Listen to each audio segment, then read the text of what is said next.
नमस्कार दोस्तों, स्वागत है आप सभी का हमारे YouTube चैनल पर।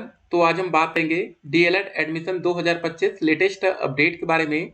तो आज हमारी तारीख हो चुकी है 29 नवंबर 2025। आज की ब्रेकिंग न्यूज हम इस वीडियो में देखने वाले हैं।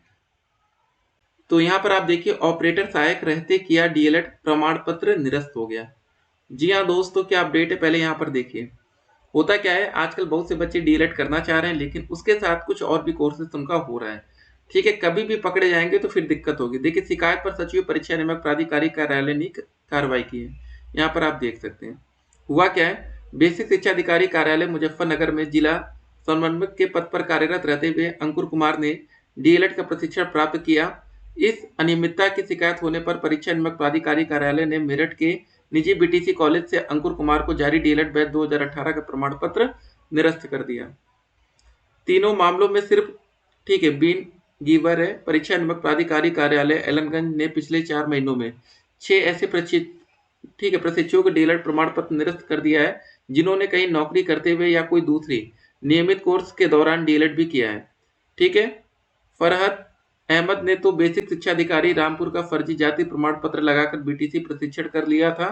शिकायत सही मिलने पर सामने मुजफ्फरनगर के निजी बीटीसी कॉलेज की ओर से जारी बीटीसी बैच 2014 का प्रमाण पत्र निरस्त किया गया है। तो एक बात आप यहाँ पर सिंपल से समझ लीजिए इस वीडियो में, जो बच्चे पीजी के साथ डीएलएड करना चाहते हैं या जो भी कर रहे हैं, आप पकड़े तभी जा रहे हैं जब कोई आपकी शिकायत कर रहा है। ठीक है, तो भाई देख लीजिए, यहाँ पर सिंपल सी बात है, शिकायत पर सचिव परीक्षा नियामक प्राधिकारी ने ठीक है कार्यालय ने की कार्रवाई। तो अगर आपको लगता है कि आपकी कोई शिकायत कर सकता है, ठीक है, या करेगा आने वाले टाइम में, तो भैया देख लीजिए, नहीं तो आपका डीएलएड प्रमाण पत्र निरस्त तो हो जाएगा। ठीक है, आगे नौकरी भी मिलेगी, सब खत्म। यहाँ पर देख सकते हैं बाकी जो भी अपडेट्स आएगी आगे देखिए। राज्य विश्वविद्यालय में अब 4 भर्ती है, बीए और बीएड की भी होगी पढ़ाई। अगली अपडेट देखते हैं। सवालों में उलझे शिक्षक भर्ती के सैकड़ों अभ्यर्थी। 10 लाख महिलाओं के खाते में भेजे गए 1000 करोड़ रुपए। ठीक है भैया, ये बिहार से अपडेट आ रही है। फिर दोस्तों अगली अपडेट्स को हम देखते हैं, आप लोग के कमेंट्स पर आते हैं डायरेक्ट। जी हाँ, 2024 सेशन का डायरेक्ट पोर्टल ओपन नहीं हुआ था क्या सर? देखिए, जो डायरेक्ट पोर्टल था ना, उसको समझना आपको इस तरह पड़ेगा। जो डायरेक्ट एडमिशन का पोर्टल ओपन हुआ था वो सिर्फ ऑनलाइन बेसिस पर हुआ था। उससे पहले तक 2023 तक क्या होता था कि जो डायरेक्ट पोर्टल आता था उसमें ऑफलाइन भी रहता था कि ठीक है आप कोई भी कॉलेज ले लीजिए। इस बार 2025 में भी सभी बच्चों को ध्यान रखना है, 2025 या 26 में जब भी हमारा डायरेक्ट पोर्टल ओपन होगा वो ऑनलाइन बेसिस पर होगा। अगर आप लोग देखिए, होता क्या है ना, बहुत से बच्चे सोचते हैं 5,000 काउंसलिंग हम क्या दें, कॉलेज में डायरेक्ट पैसा देकर हम काम करा लेंगे। बहुत से कॉलेज वाले भी इसी चक्कर में फंस गए। ठीक है, बच्चे तो फंसे फंसे, कॉलेज वाले भी फंस गए। उनको लगा कि ऐसा हो जाएगा, इसलिए पिछले साल डायरेक्ट कॉलेज बहुत बड़ी संख्या में खाली चले गए। बच्चों ने सोचा बाद में ले लेंगे एडमिशन, सोचिए सरकारी तक कॉलेज खाली चले गए। सर सरकारी एडेड प्राइवेट कॉलेज फीस कितनी है? देखिए ऐसा कुछ नहीं होता, एडेड नहीं है। या तो देखिए 10,200 डीएलएड की फीस होगी या तो 41,000।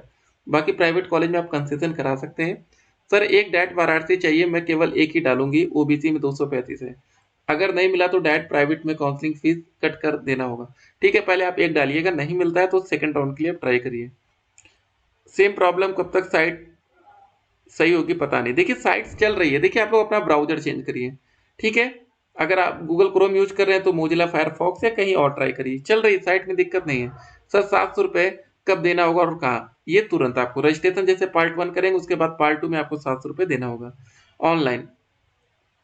सर रजिस्ट्रेशन नहीं हो रहा, ट्राई करिए, हो रहा है, कुछ बताइए रजिस्ट्रेशन नहीं हो पा रहा है।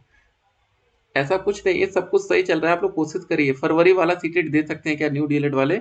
देखिए जो 2025 में भी आप लोग इस साल एडमिशन ले रहे हैं तो आप लोग बिल्कुल नहीं दे सकते हैं। पीजी के साथ डीएलएड कर सकते हैं, कोई प्रॉब्लम तो नहीं होगी। अभी आपने वीडियो के शुरू में ही हमने आपको दिखा दिया कि कोई कंप्लेन करेगा तो आप फंसेंगे, सब कुछ खत्म। सर रजिस्ट्रेशन टाइम ठीक है,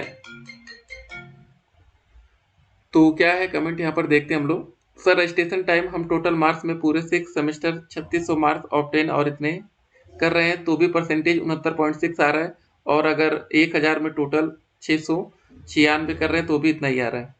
ठीक है, तो कौन सा वाला फिल करूं? मैं इससे एफिलिएटेड कॉलेज में हूं और ये इतनी चीजें हैं।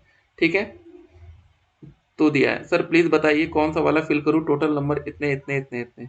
देखिए एक बात सिंपल सी समझ लीजिए, सभी बच्चों के लिए हम कह रहे हैं, आपको जिस भी कॉलेज में एडमिशन लेना है, ठीक है, मान लीजिए कि आपको ए कॉलेज में एडमिशन लेना है, तो एक बार आप उस कॉलेज में चले जाइए, क्योंकि जो फाइनल डॉक्यूमेंट वेरिफिकेशन होता है वो कॉलेज वाले ही करते हैं। ठीक है, आपका ये वाला भी देखिए, मेन क्या होता है ना, जो हमारा एडमिशन होता है वो हाई स्कूल, इंटर और ग्रेजुएशन के परसेंटेज के आधार पर होता है। आपका 70% या 80% या 60, ये आपका ये चीज जोड़ा जाता है, नंबर से कोई मतलब नहीं होता है। ठीक है ना, तो नंबर का यहाँ कोई वैल्यू नहीं है, सब कुछ परसेंटेज है। तो जो भी आप नंबर निकालें, परसेंटेज सही आनी चाहिए। ठीक है, एक आध नंबर आप कम डाल दीजिएगा, लेकिन ज्यादा नंबर नहीं डालना, ये भी आप ध्यान रखेंगे। ठीक है, ये ध्यान आपको ग्रेजुएशन में ही रखना होगा, क्योंकि बाकी तो क्लियर रहता है। और जिनके सीजीपीए में वहां पर गलती हो सकती है। सर डीएलएड में कोई वेटेड डिटेल्स जैसे एमसीसी, ठीक है, ऐसा कुछ यहाँ फिलहाल अभी आपको देखने को नहीं मिलेगा। सर प्रयागराज में प्राइवेट कॉलेज जिसमें सबसे कम फीस लगे, ये देखिए आपको ही पता करना पड़ेगा, क्योंकि कॉलेज वाले किस हिसाब से फीस कम लेते हैं आपको हम बता दें। अब मान लेते किसी प्राइवेट कॉलेज में 100 सीटें हैं, अब उनकी पिछले साल 70 सीटें भरी, 30 खाली चली गई, तो 30 सीटों पर कॉलेज वाले सोचेंगे यार कोई बच्चा 10,000 भी दे दे, बाकी हम स्कॉलरशिप पर मैनेज करेंगे। ठीक है, तो इस बेस पर कम हो जाती है कि सीट खाली ना जाए। बहुत अच्छा सर, ठीक है। सर कानपुर में गवर्नमेंट कॉलेज मिल जाएगा? बिल्कुल मिल सकता है, अगर आपकी मेरिट ठीक होगी और सीट खाली हो। सर मैं अपना ग्रेजुएशन पूर्वांचल यूनिवर्सिटी जौनपुर से किया हूँ, मेरा सीजीपीए में।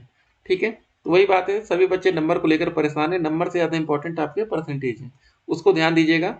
सीजीपीए वाला जो भी परसेंटेज अगर आपका 75.4 बन रहा है, तो भाई ऐसा ही नंबर आप फिल करिएगा कि वहाँ पर 75.4 ही बने, गलती से वहाँ पर 74 पॉइंट मतलब 75.5 ना बने। ठीक है, ना हो ऐसा, नहीं तो ये बड़ी गलती मानी जाएगी। बाकी डायरेक्ट एडमिशन का जो भी पोर्टल्स होगा, जो भी अपडेट्स आएगी, वो अपडेट हम आप तक पहुंचाएंगे। सोशल मीडिया की तमाम अफवाहों से आपको बच के रहना है। एज लिमिट डीएलएड करने के लिए 18 से 35 साल, मैक्सिमम 40 साल आप जाएंगे। ठीक है, मिलते हैं एक और वीडियो में, तब तक के लिए स्टे कनेक्टेड। आपका दिन शुभ हो।